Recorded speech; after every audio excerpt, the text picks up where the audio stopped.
It's November and I think we should have some real talk, my dudes. Hi everybody, today I am going to talk about planner FOMO, and this could actually apply to so many other things, but as this channel focuses on planners and art and lettering and all of the stuff that goes along with that, and I do reviews and all those things, I think it's important that we have a chat as we go into the Christmas season, the holiday season, the shopping season, as a lot of people put it. Black Friday is coming up. That we have a conversation about consumerism and spending money and all of those things. Now, I'm not going to get deep into the world of consumerism. I would love to have a conversation about like ethical consumerism and ethics in the planner community and what that all means, whether here or on the podcast. If you want me to talk about those sorts of things, please leave them in the comments down below. But today specifically, we're going to talk about spending money on shit you don't need to impress people that you don't like.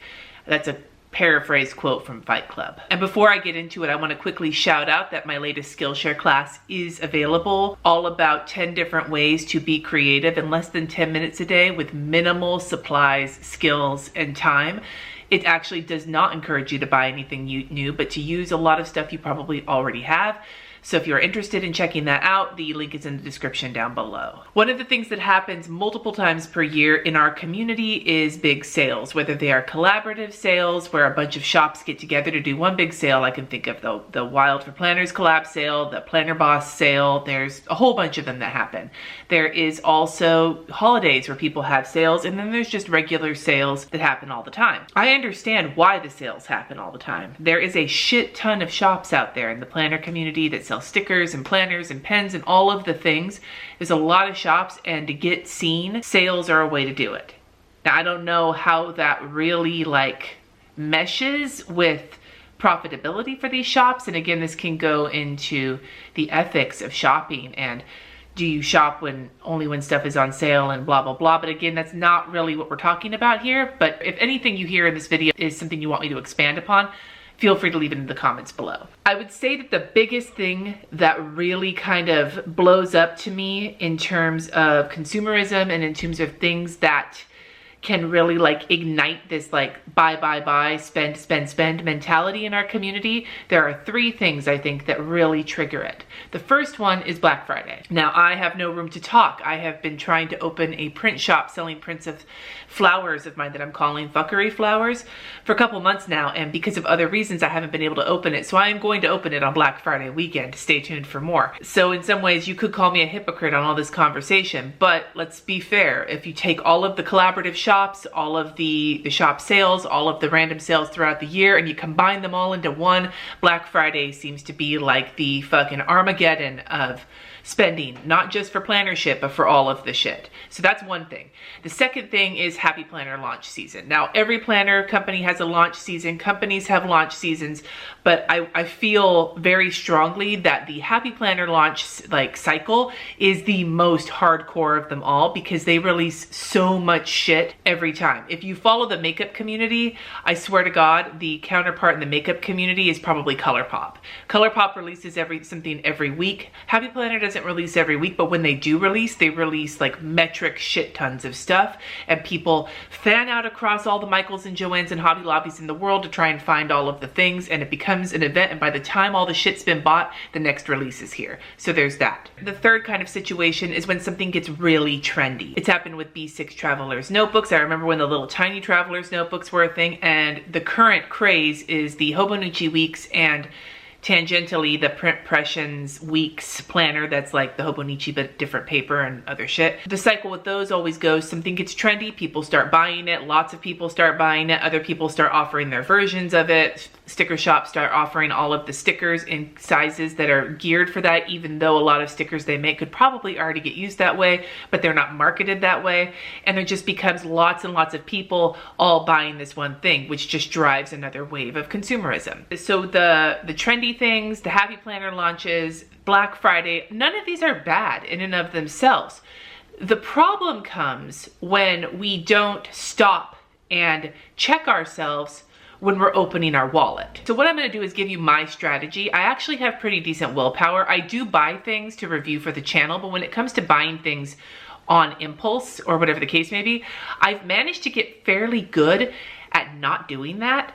And it's because I have sort of a strategy I run through in my head. At this point, it's kind of automatic, but I'm gonna give it to you to help you make decisions when these things are coming. Black Friday's coming soon. You're gonna be faced with these things. So if you go through this strategy in your head, it will help you so that when you do spend money, you're spending it in a way that makes you satisfied and not regretful, and that you don't buy a bunch of shit that you put away. And it's like going to Target. You go and you spend 150 bucks and you come home, you put everything away and you're like, what the fuck did I just spend 150 bucks on? Same thing happens during Black Friday and other sales like that. I'm not telling you not to spend money. I'm saying when you do spend money, make sure you're doing it in a way that is purposeful and that makes you feel good when you're done. Not like that instant high, but in like a, I actually took the time to decide what was gonna work for me kind of high. That's the high that lasts. So the first thing that I want you to ask yourself when you're getting that feeling that you wanna buy something, whether it's a trendy thing like a Hobonichi Weeks, or whether it's some stickers during Black Friday or whatever the case may be, is do I need it? I apply this to certain things. For one, I use the shit out of music munchkins from Once More with Love. I buy those 5 sheets at a time because I know I use them, because I have a kid in choir and marching band, another kid in band who's gonna be in marching band next year, a husband who's in a band, and I sing. We go through a lot of music munchkins in this house. I know I need them. I buy them even when they're not on sale, whenever I do need them, but if there is going to be a sale, I tend to stock up because I'm like, well, why the fuck not? Another example is, for makeup wise, is Ulta. I am a platinum member at Ulta, and once a year they send out a 20% off coupon that can be used on premium brands, not just their drugstore stuff. And I went and I dropped about $200 at Ulta, but I bought all of the things I use so that I would have them when I run out. I have been using the same face wash for over a year now, and it's pricey, so I wound up buying some more of that. I wound up replacing a couple of makeup items that I knew I was almost out of. And I got a couple of things I had been eyeballing for a while and had finally decided I wanted. The point being is that most of the stuff I bought was stuff I was already using and I knew I was gonna need more of soon, and I just took advantage of the sale to do that. So if you know that there's something that you need, like it's something you're running out of, it's something you know you already like and you're just gonna need to replenish, and in the planner world, especially with stickers and pens, that is a thing that happens. My suggestion would be, if you need it, then that should go to the top of your priority list. But at the same time, don't stock up on 8,000 sticker books because you need them if you know you're never gonna fucking get through them. Like, be realistic with what need means to you. Now, we all know that buying shit does not always mean you need it. Sometimes you just want it. And so the second question to ask yourself is, why do I want it? And that's a big one. That is a very big one. I'll use an example. When I was at the candy shop event in Portland last month, Anne-Marie Herrick from Rose Paper Party had a Mossery twin book. There'll be a review coming out on my channel pretty soon. It might have already come out this week, I don't remember. The twin book is half undated calendar, either vertical or horizontal, and then half like a dot grid notebook. So it's basically like a bujo and a planner in one. And I saw that and I was like, I want that. Like, I could just justify it as a review for my channel, but I didn't just want it as a review for my channel. I wanted it. Why did I want it? I thought about that for a second. Well, the reality is that it actually looked like a possibility for like unseating my Erin Condren and my Archer and Olive to become a one book planner for me. Like, hardcore. I wanted that. And so I got it. It was pricey, but I ordered it because it looked like it could be a solution for me to something that I had been doing for a long time. That doesn't mean that anything that you want has to be something you've been contemplating for a long ass time. But ask yourself, why do you want it? Do you want it because other people are using it and you just feel compelled to get it yourself? Do you want it because it's pretty? Do you want it because you have a bunch of other things from the same person and this is just a new thing from that person? Are you a completionist? Why do you want it? And on that same note, the third question is, will you use it? This particular will you use it question goes out to all of you out there who have been hoarding your Simply Gilded washi tape. I also love Simply Gilded. I have a shit ton of it. I have been buying from her since she started, but I use the shit out of her washi tape. I know some people who don't. Some people don't use it because a lot of her rolls are limited, and if you run out of it, then you're never gonna have it again to use, and oh my god, what if I might have wanted it one day? And then some people save them because they are completionists or collectors. If you're a collector and you know you're a collector, and looking at your collection brings you happiness, and having your collection makes you happy, then you don't need to worry about whether or not you're gonna use it, because because you could say you are using it. You may not be using it for its intended purpose, putting it on paper or whatever the case may be, but you're using it as like a collection that you enjoy having and looking at. It makes you happy.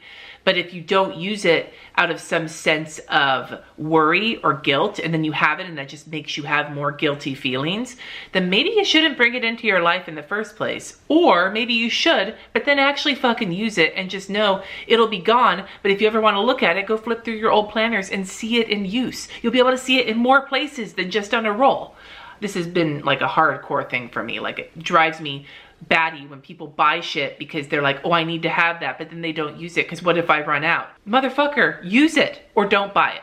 Or come to terms with the fact that you're a collector and not a user of things, and be happy with being a collector. And at the heart of all of this, does it make you happy? Does it make you happy to have a house full of sticker books you don't use because you collect them? Like, if it legitimately makes you happy, then by all means, buy more of them. But if you find yourself feeling guilty or looking at this pile of shit that you've bought that you're not using, or that you bought and you can't find because it's buried under a whole bunch of shit that you're not using and it's not making you happy, it's making you feel weighed down, or that you need to declutter a whole bunch of shit, or whatever the case may be, if that's happening, it's not making you happy. It's giving you the high of buying things, that shot of dopamine or whatever the fuck it is that we get when we spend money. But then the far out consequences are that you're accumulating a whole bunch of stuff that you're not using, that's taking up room in your house, stuff that stickers and things like that can't be recycled, generally speaking, because of the sticker paper. There's all sorts of reasons to not accumulate a whole bunch of stuff that's not going to make you happy. And if it's not, then I really ask you to decide why you want certain things and will you use them, and make your list from there. Now, that's kind of how I decide what I'm going to buy during a sale or whatever the case may be. There are two other tricks that I use. One of them is applicable when you have a lot of lead time to a sale, and one of them is applicable even if the sale's tomorrow.